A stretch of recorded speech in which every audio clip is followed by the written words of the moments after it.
Welcome to my channel, The World of Science Fiction. Don't forget to like and subscribe to the channel. Cold mud dragged Jack Dean back from the dark. Gritty, wet earth sliding across his face as his consciousness clawed its way to the surface.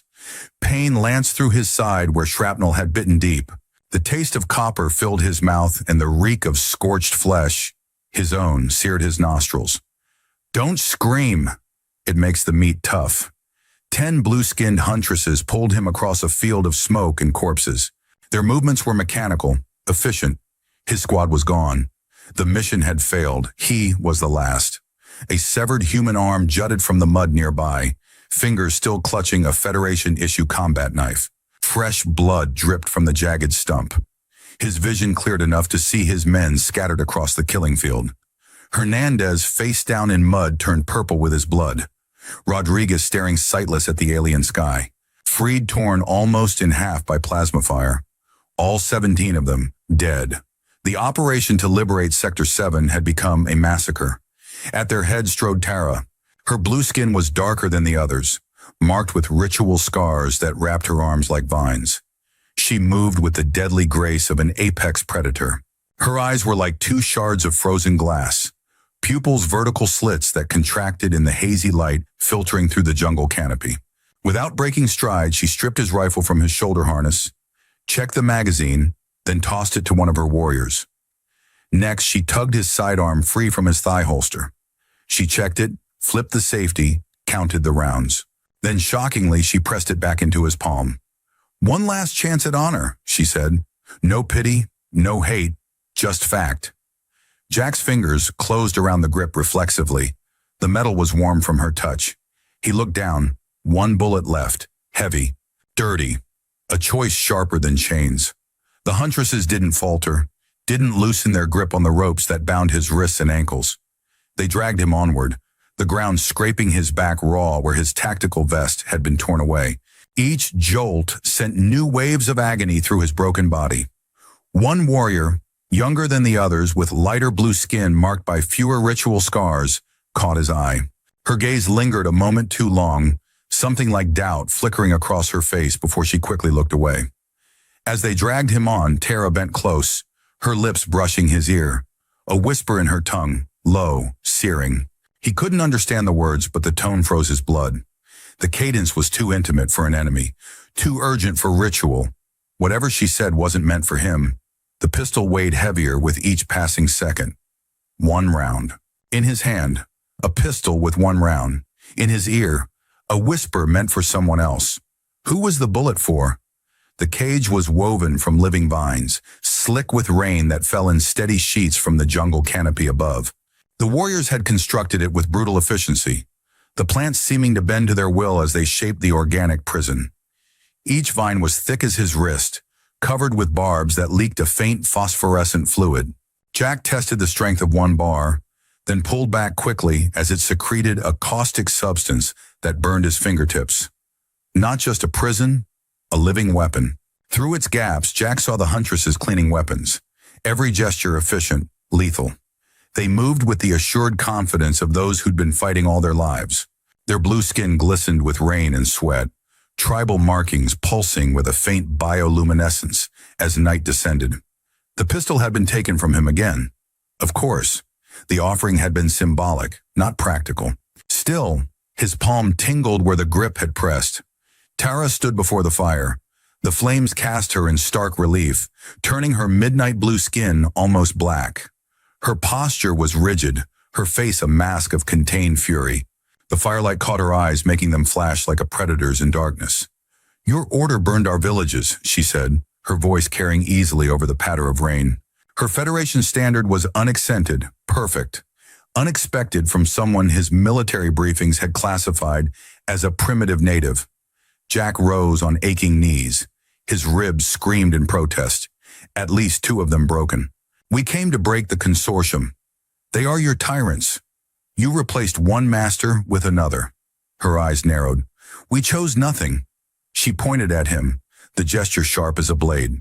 "You are the emblem of a war we never asked for." Around the fire, her warriors murmured agreement. They didn't need to understand his language to recognize confrontation. His jaw clenched. The consortium used your people as shields. We came to stop that. No one asked what we wanted. Her voice cut like steel. Clan law demands blood. The crowd of warriors around them hissed agreement. The sound was like air escaping a punctured lung. Jack felt dozens of eyes weighing his life. A tall huntress with a jagged scar across her throat stepped forward. Rena, Tara's second-in-command. Her hatred burned hotter than the fire between them. He is the last, she said in her language. Jack understood enough from his pre-deployment briefing to catch the meaning. Let me take his heart. The clan needs justice. Tara held up a hand, silencing her. Their gazes locked. Power against power. Jack measured the distance to the nearest weapon. Too far. Calculated his odds of breaking the cage. None. This was a moment of judgment, not escape. Then the jungle screamed. The sound tore through the night, a high-pitched wail that sent the warriors into instant alert. Jack knew that sound. Consortium drones. And not the recon units. These were hunters. Red optics flared through the mist like bloodshot eyes. One, then 5, then dozens. They found us, Jack said, rising despite the pain. They tracked me. Tara's face hardened. For a moment he thought she might kill him there, deny the consortium their prize. Instead, the night erupted. Plasma carved through wood and flesh with equal indifference. The beam caught one warrior in the chest, burning a hole clean through her. She didn't even have time to scream. Another blast severed a limb, cauterizing it instantly, but leaving the warrior writhing in silent agony. Spears sparked uselessly against the drone's armored hulls. Arrows shattered on impact. The blue warriors fought with desperate courage, but their weapons were designed for hunting animals, not machines. Tara slashed the cage open with a serrated knife that hummed with strange energy. Fight, human.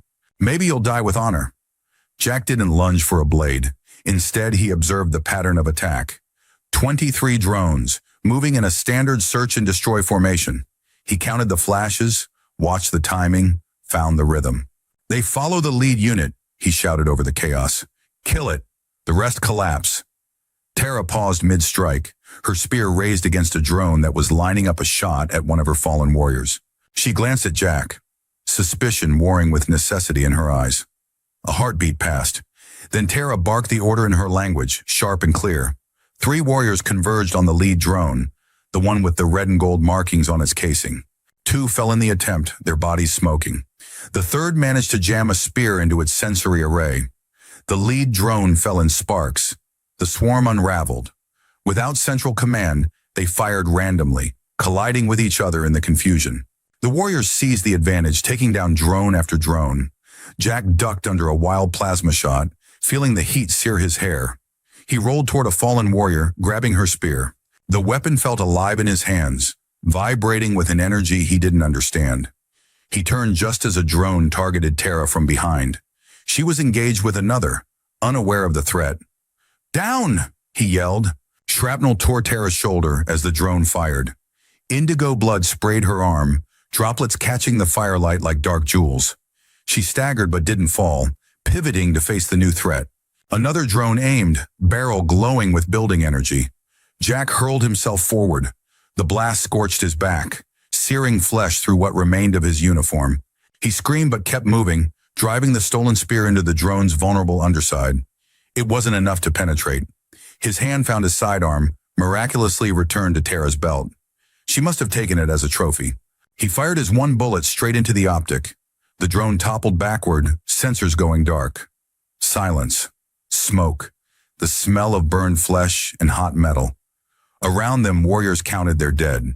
5 had fallen. Others nursed wounds, their indigo blood staining the mud. The survivors looked at Jack with new eyes, not friendly, but reassessing.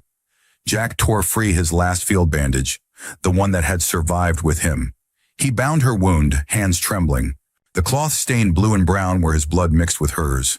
Their eyes locked over blood and fabric. A fragile knot pulled tight between them. Not trust, not yet. But something had shifted. Why? Tara asked quietly. Jack didn't answer. He wasn't sure he knew. Behind them, Rena stepped from the firelight, her face twisted with rage. Her glare burned hotter than the drone's plasma.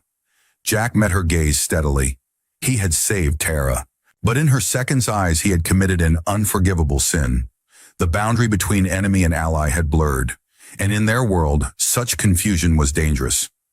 Rena spat on the ground near his feet. "This changes nothing," she said in halting Federation standard. "You still die at dawn." Tara said nothing to contradict her. They hid in a cave as the storm intensified.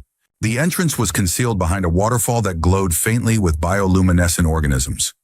Outside, dawn was still hours away. Firelight painted wet stone in flickering amber. For a heartbeat, false peace, the surviving warriors treated their wounded with pastes and powders from pouches at their belts. Their methods were primitive but effective. The bleeding stopped, wounds sealed with remarkable speed. Jack sat apart, his back against damp stone. The plasma burn throbbed with each heartbeat. Without treatment, infection would set in within hours. Not that it mattered. Dawn was coming, and with it, his execution. Tara approached, her movement cautious, favoring her wounded shoulder. The bandage he'd applied was already soaked through with her blood. She carried a flask of water, carved from what looked like bone. She offered it wordlessly. Jack hesitated, then took it. The water was cool and clean, with a faint mineral taste. He drank deeply, then passed it back. Tara accepted it, drinking from the same spot his lips had touched. His burns throbbed. Her shoulder bled. Sharing liquid in silence. Survival to him, but Tara's glance betrayed a weight. There was significance here he didn't grasp. "Your people," Jack said quietly. "What does the consortium want from them?" Tara's gaze flicked to the cave entrance, ensuring none of her warriors were within earshot. "Our blood." "Your blood?" "It changes. Adapts." She touched a pattern on her arm that swirled and shifted subtly even as Jack watched. "We can survive here. The atmosphere, the water. We don't need suits or filters." Understanding dawned. "Genetic adaptation." She nodded. "The consortium came first. Took samples, then whole people, then villages." Her hand tightened around the flask. "Your Federation promised protection. Instead, you brought war. Destroyed what little we had left. The operation was supposed to be surgical. Precision strikes against consortium facilities, not massacres." Her laugh was bitter. "Your bombs do not care who they kill." Jack couldn't argue. He had seen the aftermath of so-called precision strikes. Bodies in the rubble, children with missing limbs, the cold calculus of acceptable losses. "I'm sorry," he said, the words inadequate even to his own ears.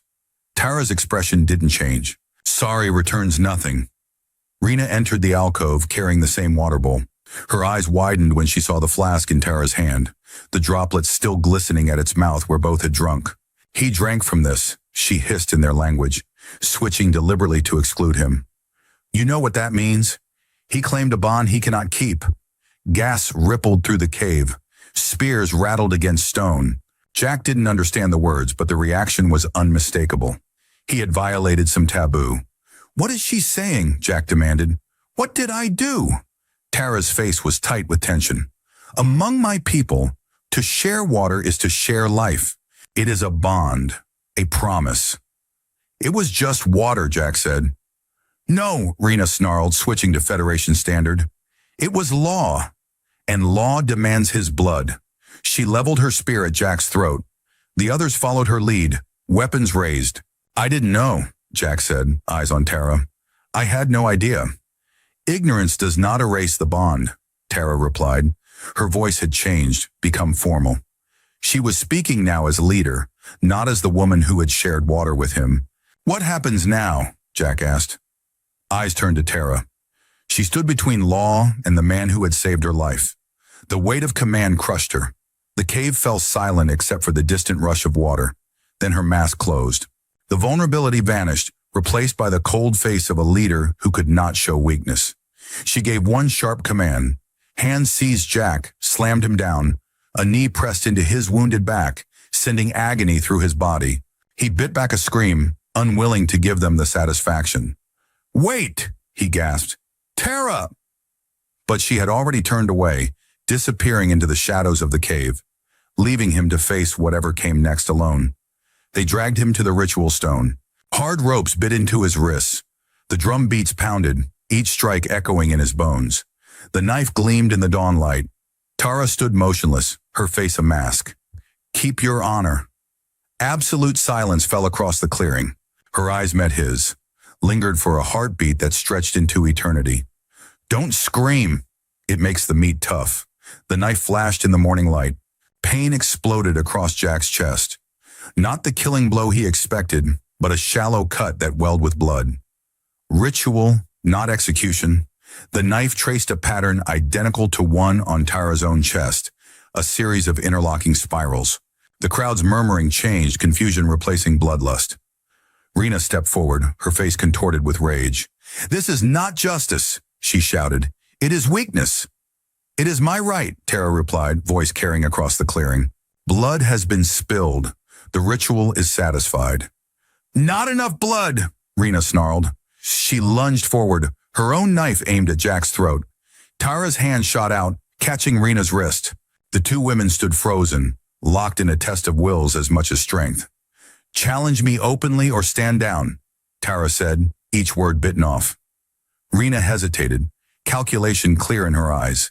Then she wrenched her arm free and stepped back. "The clan will not forget this." "Nor should they."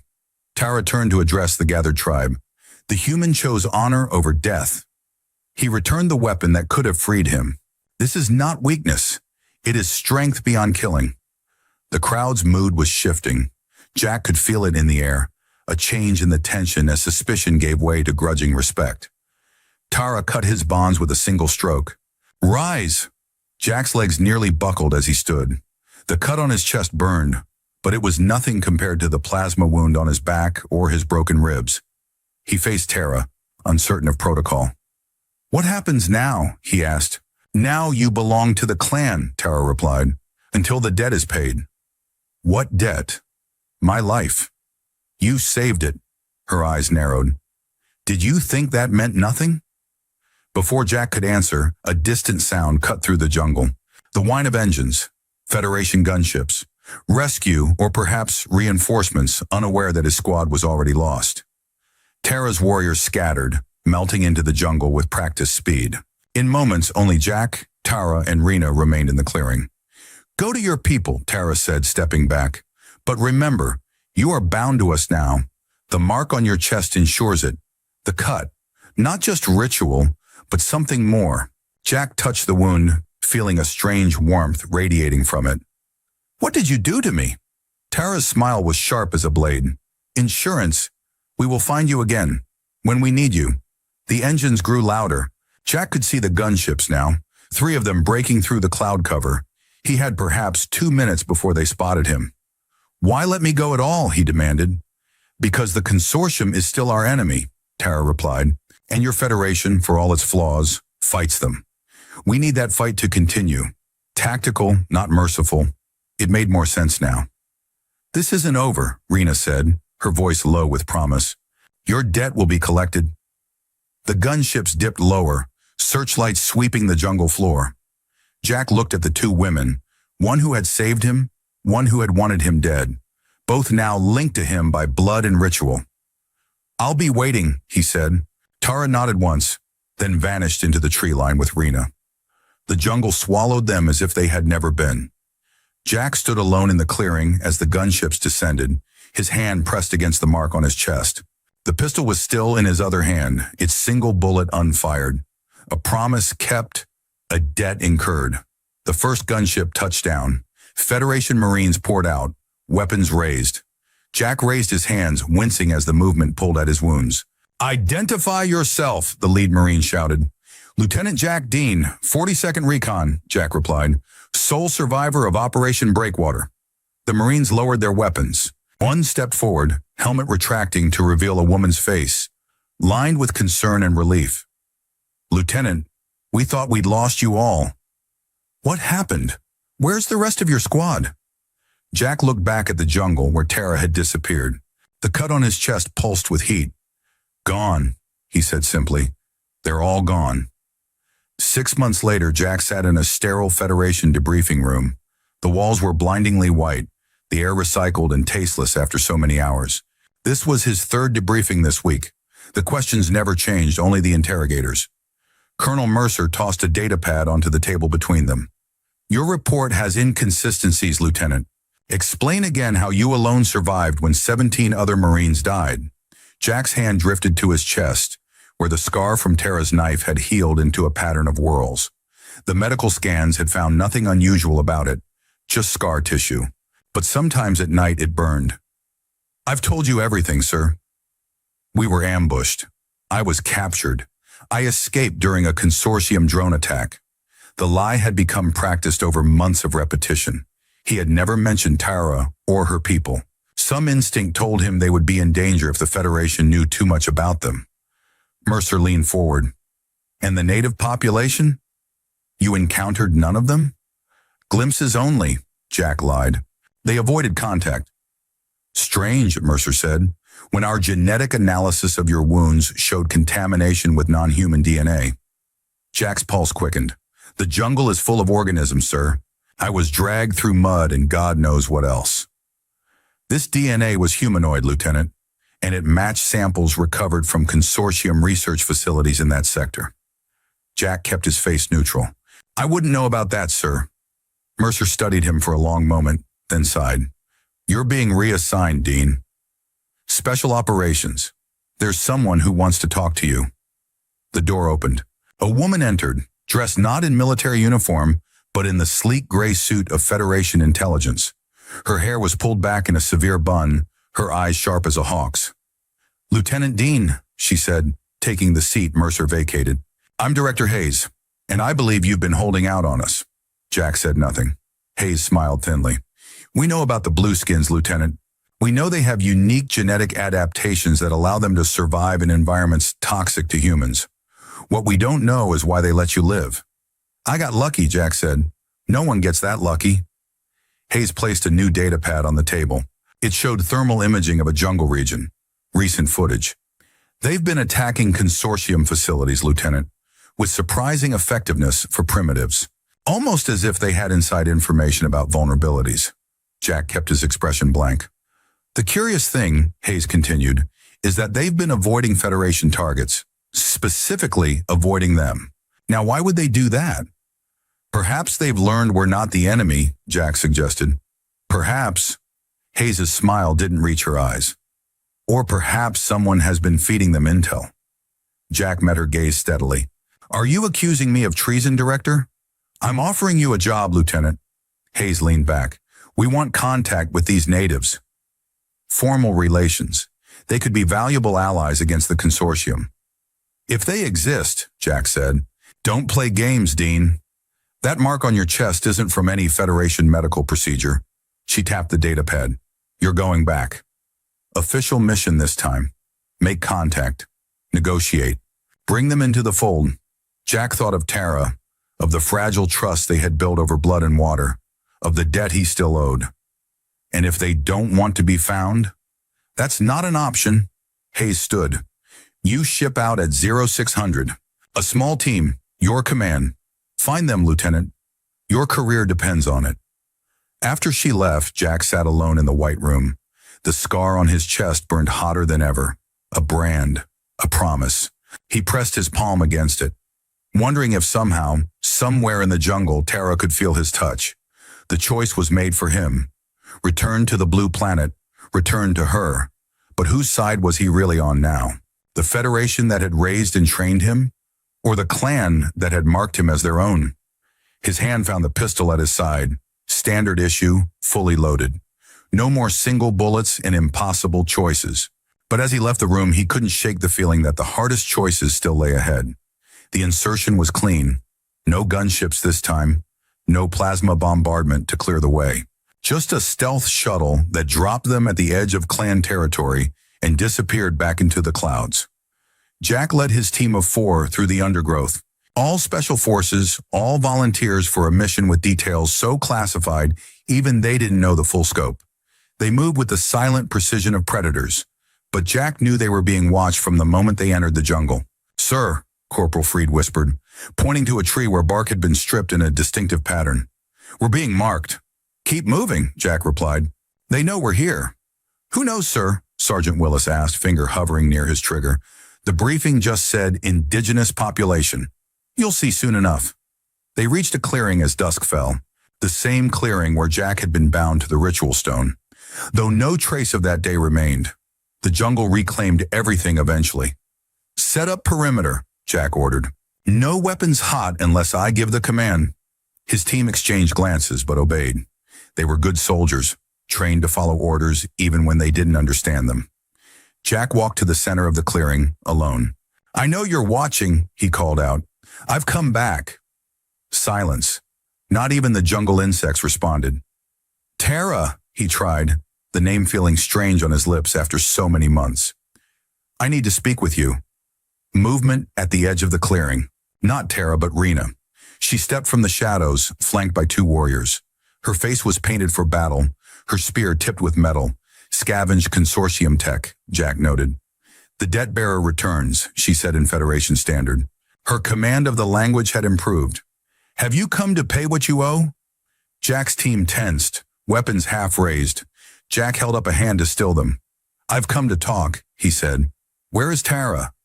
Gone, Rena replied, her face hardening. Taken. The consortium came 3 days ago with new machines. Machines that could see through our camouflage. Jack's blood ran cold. Taken where?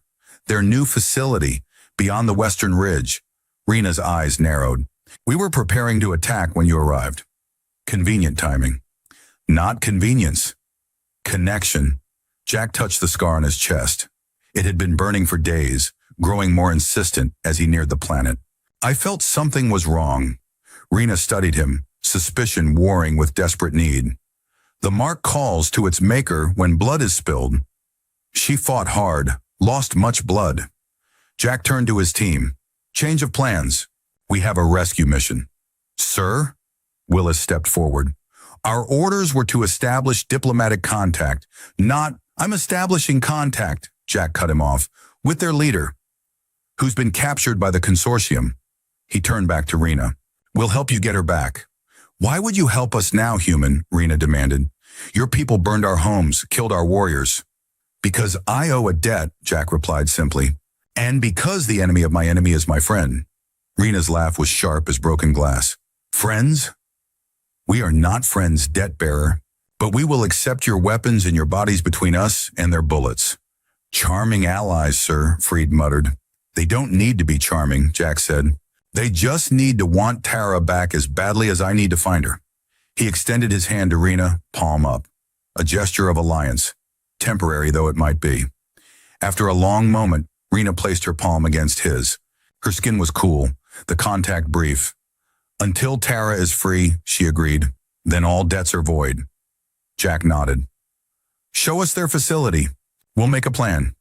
As Rena led them deeper into the jungle, the scar on Jack's chest throbbed in time with his heart. Tara was alive, in danger, but alive, and he was coming for her.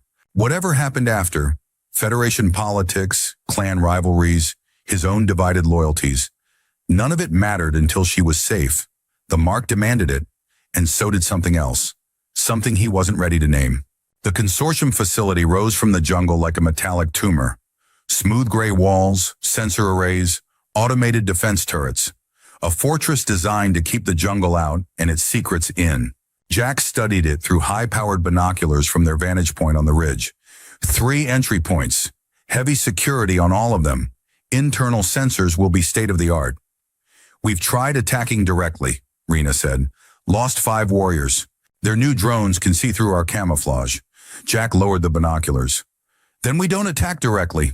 His team gathered around as he sketched a rough diagram in the dirt. Federation training against consortium technology. The odds weren't good, but he'd faced worse. Willis, Freed, you'll create a diversion here, he indicated the southern entrance. Make it loud, make it destructive, but keep mobile.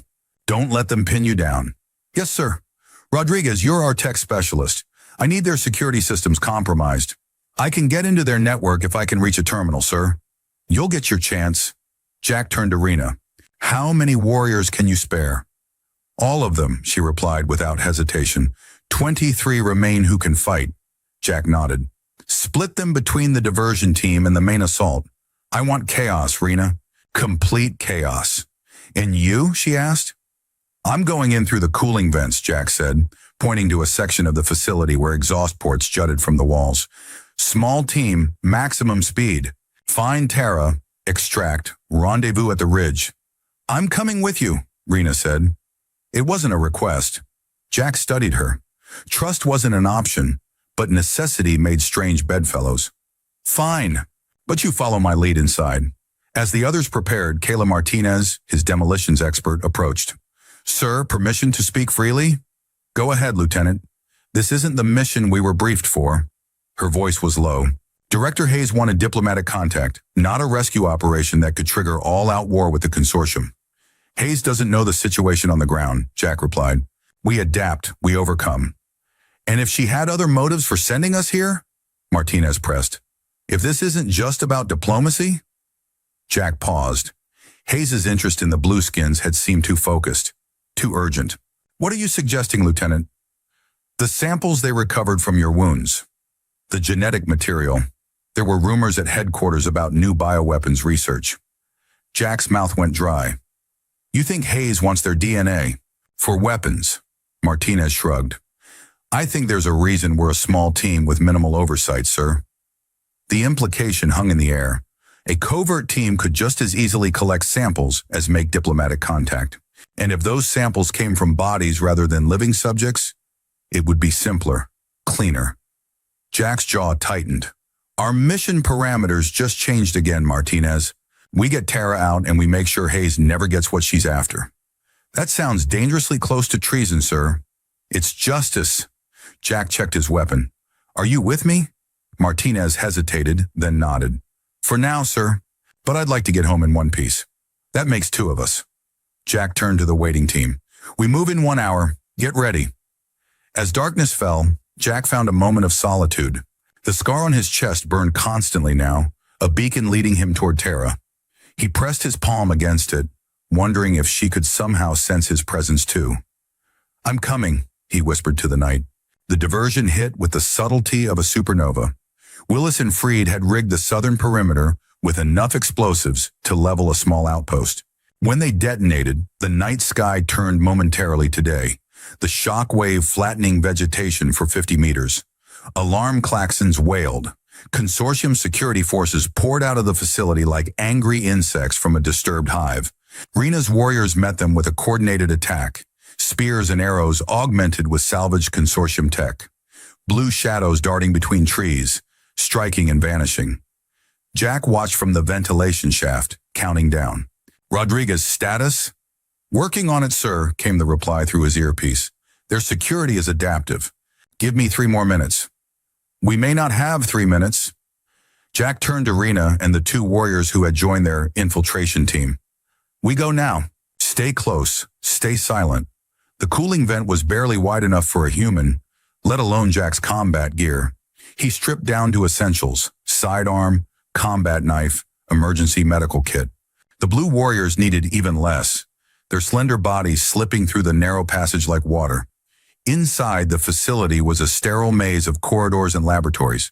Jack's intelligence briefing had included partial schematics, but they were outdated, incomplete. He relied on instinct and the burning pull of the scar on his chest. This way, he whispered, feeling the heat intensify as he turned down a corridor marked Restricted Research. Rena followed silently, her spear held ready. Her face was a mask of controlled fury, her movements those of a predator on familiar hunting grounds. Whatever hatred she felt for Jack, it was nothing compared to her loathing for the consortium. They encountered the first guards at a security checkpoint, 2 men in consortium tactical gear. Jack took the first with a silenced shot to the head. Rena's spear found the throat of the second before he could radio for help. Rodriguez, Jack hissed into his comm. We need those cameras down, now. Working on it, sir. Their system architecture is... Got it. You're dark for the next 10 minutes. The security doors ahead clicked open. Jack nodded to Rena, a small acknowledgement of their effective, if uneasy, partnership. Beyond the doors lay the heart of the facility, the laboratories where the consortium conducted its research. Jack had seen similar setups before.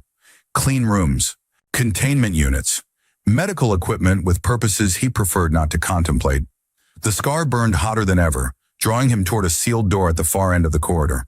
Through its small observation window, He could see a medical theater, and strapped to an examination table, blue skin pale from blood loss, was Tara. She was conscious but barely, her eyes unfocused, her breathing shallow. Tubes ran from her arms and neck, carrying her precious blue blood into collection devices. Around her, consortium scientists in white hazmat suits monitored readings, made adjustments. One was preparing a bone saw. Jack's vision went red. "Rodriguez, I need this door. Now." "Sir, if I override that seal, it'll trigger secondary alarms. Your stealth window collapses." "Do it anyway." The door's magnetic locks disengaged with a heavy thunk. Jack was through before it had fully opened, weapon raised. The scientists turned, expressions shifting from surprise to terror. "Step away from her," Jack ordered, voice deadly calm. "Hands where I can see them." Rena pushed past him, spear leveled. "These ones don't get to surrender," she snarled, and before Jack could respond, she drove her weapon through the chest of the scientist, holding the bone saw. The laboratory erupted in chaos. Jack couldn't waste time on moral calculations.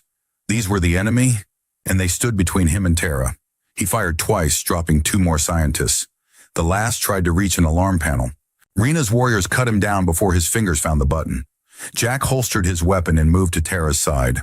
Her eyes found his, recognition dawning through the haze of drugs.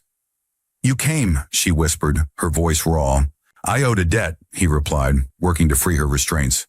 The medical tubing he removed more carefully, pressing sterile pads from his kit against the puncture wounds to stem the bleeding.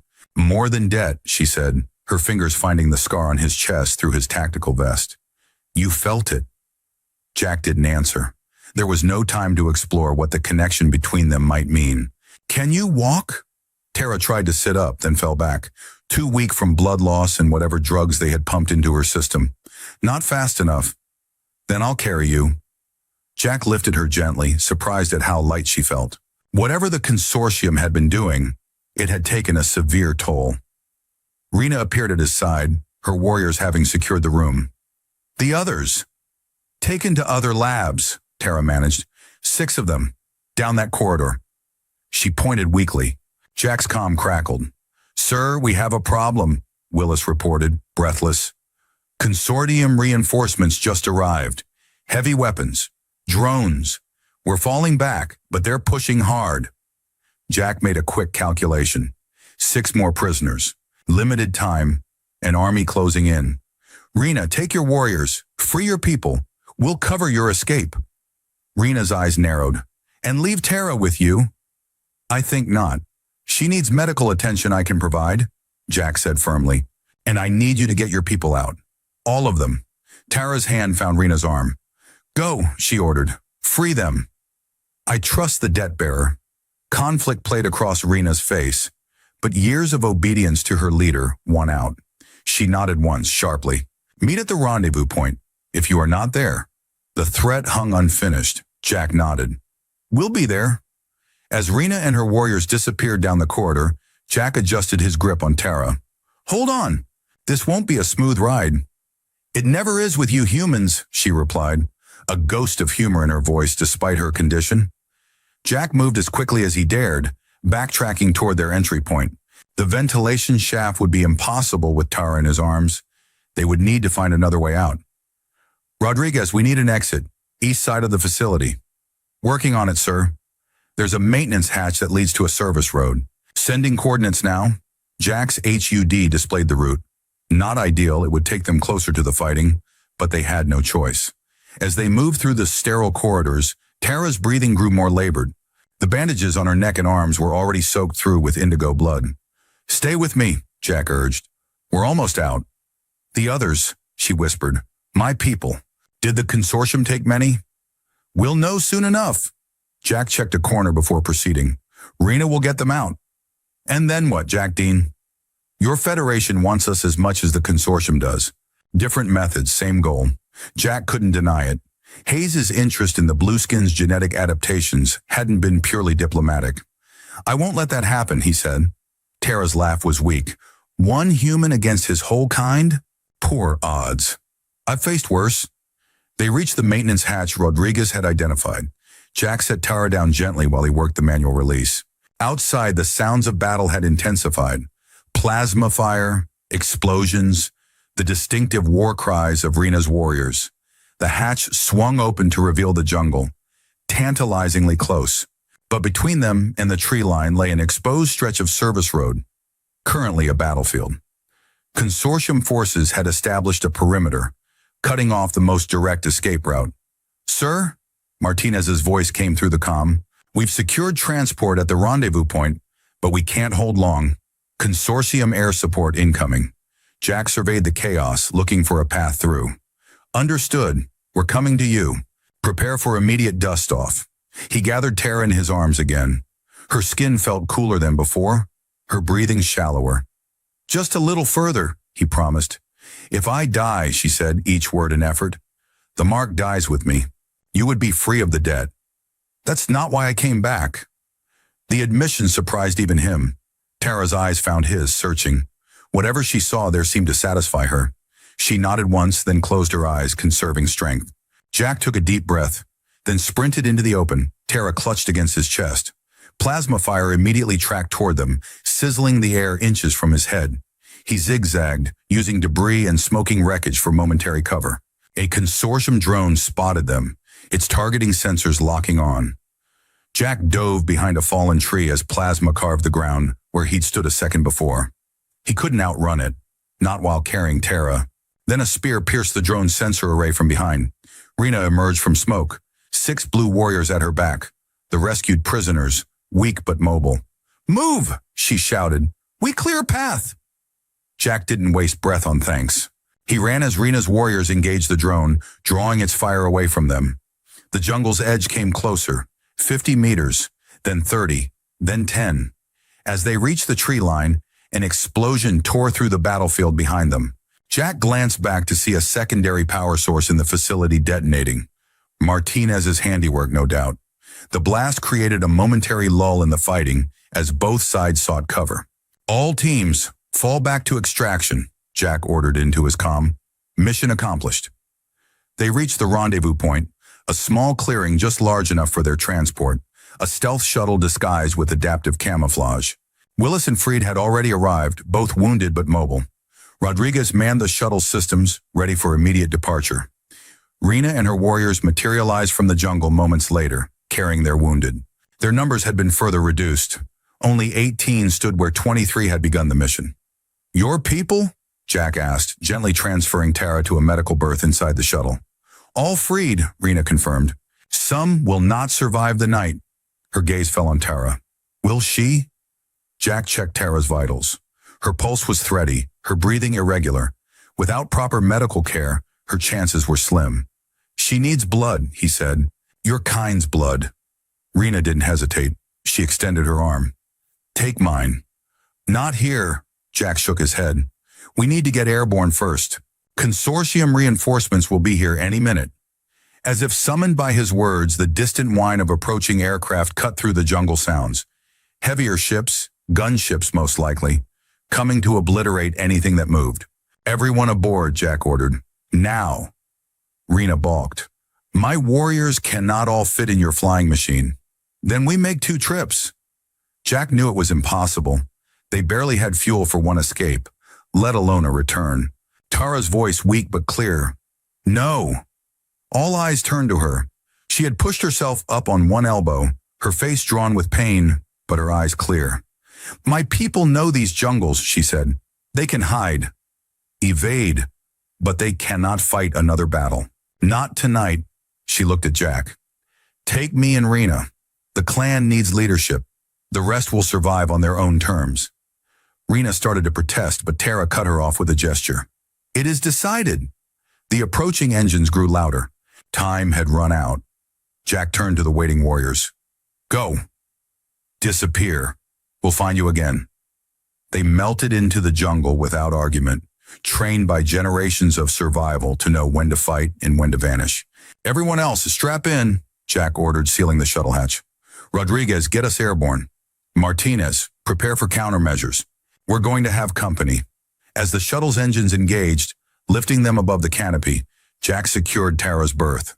Her hand found his, gripping with surprising strength. "When we are safe," she said, "we will speak of debts and what comes after." Jack nodded, not trusting himself to speak. The scar on his chest had finally stopped burning, a quiet warmth replacing the urgent heat now that Tara was beside him. Whatever that meant, he would have to face it soon enough. For now, they had to survive the night, and after that navigate a future where he stood between two worlds, the Federation that had made him and the clan that had claimed him. The shuttle broke through the cloud cover, momentarily invisible to pursuing consortium forces. Below, the jungle spread in all directions, hiding its secrets. Somewhere down there, blue warriors were melting into the shadows, surviving as they had always done. And in the shuttle, speeding away from danger, two leaders from different worlds sat side by side, bound by blood and choice, and something neither could yet name. The debt remained, but it had become something more.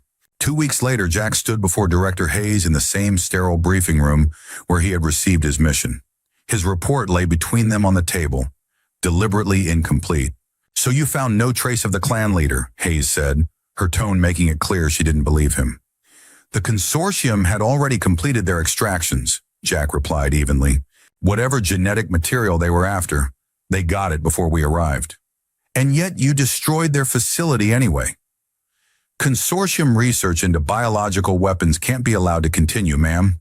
Hayes studied him, her sharp eyes missing. "Nothing. Your team reports that the engagement was thorough, unusually so for a reconnaissance mission that found its primary objective already gone." Jack said nothing, led her suspicious. She had no proof, and Tara was safely hidden, far from Federation space.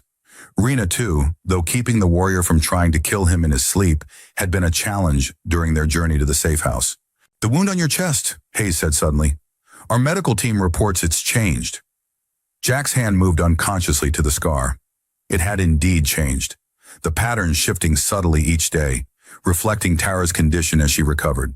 A connection he couldn't explain and didn't want to. "Field medicine isn't always pretty, ma'am." "No," Hayes agreed. "It isn't." She closed his file. "You're being reassigned, Lieutenant. Frontier duty, Planet RX-439. Jack kept his face neutral, though alarm bells rang in his mind. RX-439 was on the opposite side of Federation space from the blue planet, as far as they could send him without actually court-martialing him. "May I ask why, Director?"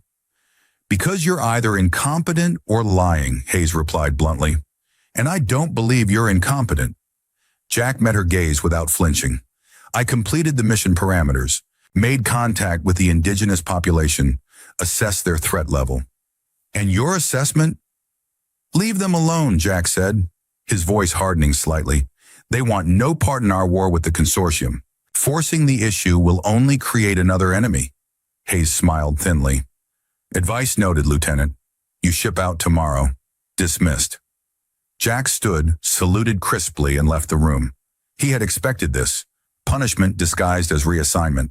Hayes knew he was hiding something but couldn't prove it, so she was sending him as far away as possible. What she didn't know was that distance wouldn't matter. The bond between him and Tara transcended physical space. He had felt her pain across light years, would continue to feel it, no matter where they sent him. And when the time came, when the debt demanded payment, he would find his way back to her. Federation orders be damned. Outside the Federation complex, night had fallen over the capital city. Jack looked up at the stars, wondering which one held the blue planet. His hand pressed against the scar on his chest, feeling its gentle warmth. "Until next time," he whispered to the night sky. Somewhere across the void of space, he knew Tara was doing the same.